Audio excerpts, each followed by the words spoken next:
கைவிடப்படுவதில்லை. ஆமாம், தெரிந்து கொள்ளப்பட்டவர்கள் கைவிடப்படுவதில்லை. யோசுவா 1:5 நம்ம வாசிப்போம். யோசுவா 1ஆம் அதிகாரம் 5வது வசனத்தை நம்ம வாசிப்போம். நீ உயிரோடு இருக்கும் நாளெல்லாம் ஒருவனும் உனக்கு முன்பாக எதிர்த்து நிற்பதில்லை. நான் மோசேவோடு இருந்தது போல உன்னோடும் இருப்பேன். நான் உன்னை விட்டு விலகுவதும் இல்லை, உன்னை கைவிடுவதும் இல்லை. கர்த்தர் சொல்லுகிறார், நான் மோசேவோடு இருந்தது போல உன்னோடும் இருக்கிறேன். நீ உயிரோடு இருக்கிற நாளெல்லாம் ஒருவனும், இப்போ சொல்லுங்க, உயிரோடு இருக்கிற நாள் வரைக்கும்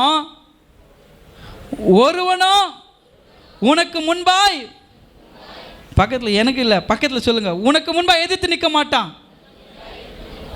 சொல்லுங்க அம்மா, பக்கத்தில் சிஸ்டர் உங்களை தான், நீங்கள் நான் அப்படியே பார்த்துக்கிறீங்க. கை குத்து சொல்லுங்க, ஒருவனும் உனக்கு முன்பாக எதிர்த்து நிற்பதில்லை. மோசேவோடு இருந்தது போல உங்களோடு கூட இருக்கிறார். உங்களை விட்டு விலகவும் மாட்டார், உங்களை கைவிடவும் மாட்டார்.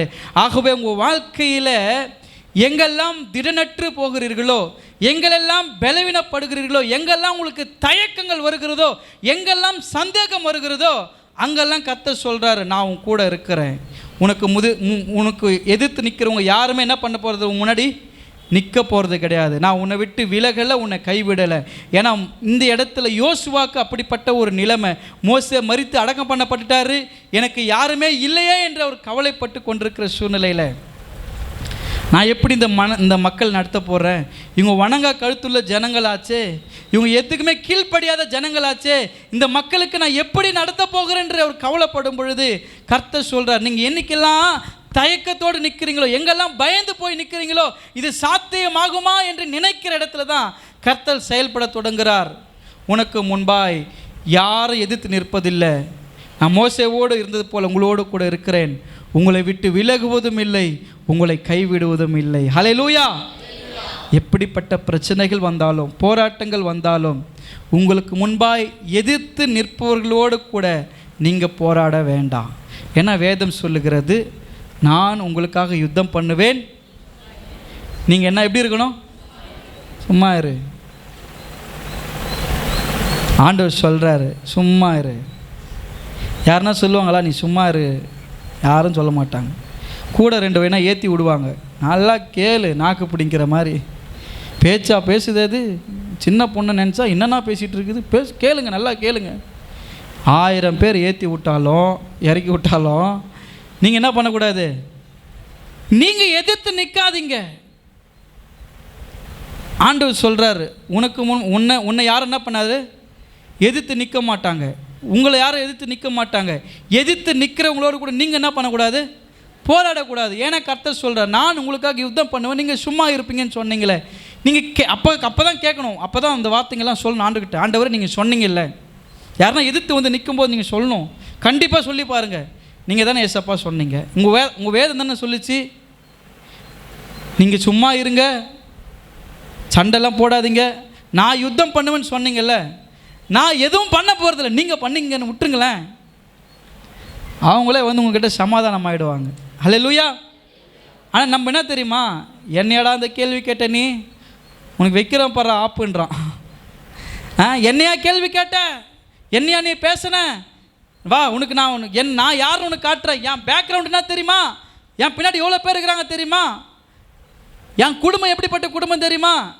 நீ எல்லாம் சரிதான், நீ போய் கூப்பிட்டா ஒரு பையன் வரமாட்டான். ஆமாம், உண்மை அதுதான். நீங்கள் நல்ல பெரிய பேக்ரவுண்டு, நிறைய பெரிய குடும்பம், நிறைய சொந்தக்காரங்க இருக்கிறாங்க, வா போகலான்னு கூப்பிட்டா, எப்போ எதுக்கிட்ட வம்பு, கம்முன்னுறா, பார்த்துக்கலாம், விடு பார்த்துக்கலாம். உன்னை ஆறுதல் பற்றி உன்னை தான் அமைக்க வைப்பாங்களே தவிர்த்து, வாடா உன் மேலடா கை வச்சிட்டா சண்டைக்கு, அது யார் பண்ணுவாங்கன்னா வாலிப பசங்க பண்ணுவாங்க. துடிப்பில் இருக்குதுங்க, அதுங்களுக்கு ஒன்றும் தெரியாது. பானம் நிறைய இருக்கிறதுனால, ஏய் யாரா மச்சா மேலே கை வச்சு அவன் போவான். ஆனால் சொந்தக்காரனை நம்பி நீ போனா அவன் என்ன பண்ணுவான், நம்மளுக்கு எதுக்குப்பா வம்பு, கம்னு இருப்பா, ஏன்னாப்பா என்ன பிரச்சனையாக போகுது, அவன் போலீஸ் பூச்சி உள்ளே போட்டுன்னு எடுக்கிறான், கம்னு இரு பார்த்துக்கலாம் விடு அப்படின்னு சொல்லிவிடுவாங்க.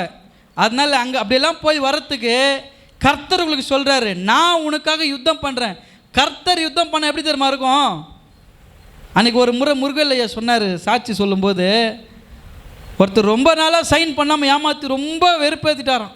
ரிஜிஸ்ட்ரேஷன் பண்ணி காசு கட்டி லோனு எக்ஸ்ட்ரா 2 லட்ச ரூபாய் கட்டி ஏமாந்து எனக்கு லோனுக்கு இன்னும் சைன் பண்ணவே மாட்டேறான். அவர் பத்திரத்துக்கு சைன் போகிறதுக்கு இவன் வரமாட்டான். ரொம்ப நாளாக பண்ணாரான் பாருங்கள் ஜபம். ஒரு நாள் கை கால் உடஞ்சி வந்து எப்பா நான் ஃபஸ்ட்டு உனக்கு சைன் பண்ணி கொடுத்துட்றேன் சாமின்ட்டானா.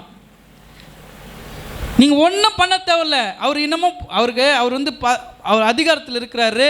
4 பேர்கிட்ட பேசி பார்த்தாரு, என்னென்னமோ பண்ணி பார்த்தாரு, ஒருத்தனும் ஒன்றும் பண்ண முடியல.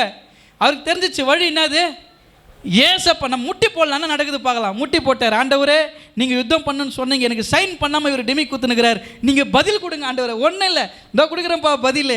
3வது நாள் ஃபோன் பண்ணுறேன், பிரதர் உங்களுக்கு நான் சைன் பண்ணிடுறேன்ட்டு.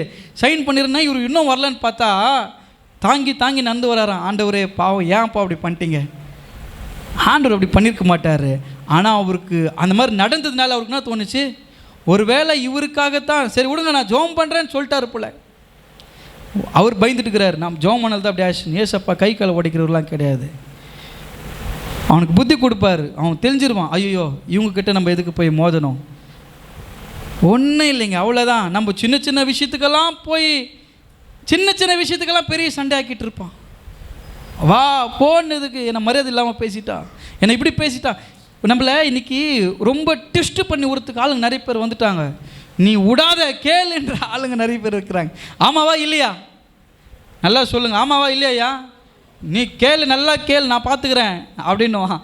நல்லா பார்த்துன்னு தான் இருப்பான், எதையும் கேட்க மாட்டான். ஆனால் ஆண்டவர் சொல்கிறார், நீ சும்மா இரு, நான் யுத்தம் பண்ணுவேன். அவர் யுத்தம் பண்ணார்னா எப்படியாப்பட்ட ஆளையும் உன் வீட்டு வாசலில் கொண்டு வந்து நிற்க வைக்க தேவன் வல்லமுள்ளவராக இருக்கிறார். ஹல்லேலூயா. நீங்கள் போய் யாருக்கிட்டையும் போராடிக்கின்னு சண்டை போட்டுக்கின்னு கோர்ட்டு வாய்தான்னு சுற்றிட்டு இருக்காதீங்க. கர்த்தர்கிட்ட ஒப்பு கொடுத்துடுங்க. ஜெபம் பண்ணி, சாமி நீங்கள் பார்த்துங்க, இது நீ நடக்கணும், சொன்னதை செய்யலும் கைவிட மாட்டேன்னு சொல்லிட்டீங்க. நான் மோசையோடு இருந்தது போல் உனக்கு முன்பாக எதிர்த்து நிற்கிற யாரை எதிர்த்து நிற்க மாட்டேன்னு சொல்லிட்டீங்க. நான் ஏன் இந்த சண்டை போடணும்? அவ்வளோதான், சமாதானமாக இருங்க, கர்த்தரை மாத்திரம் தேடுங்க. நீங்கள் தெரிந்து கொள்ளப்பட்டவர்கள் என்பதனால ஆண்டவர் சொல்கிறாரு, உங்களுக்கு முன்பாக யாரும் எதிர்த்து நிற்பதில்லை, அவர் உங்களை விட்டு விலகுவதும் இல்லை, உங்களை கைவிடுவதும் இல்லை. ஹல்லேலூயா. அப்போ நம்மளாம் தெரிந்து கொள்ளப்பட்ட சந்ததியாக இருக்கிறதுனால கைவிடப்பட மாட்டோம். 3வது பார்க்கும்போது பரிசுத்தமாய் வாழ்கிறவர்கள் கைவிடப்படுவதில்லை. ஹல்லேலூயா.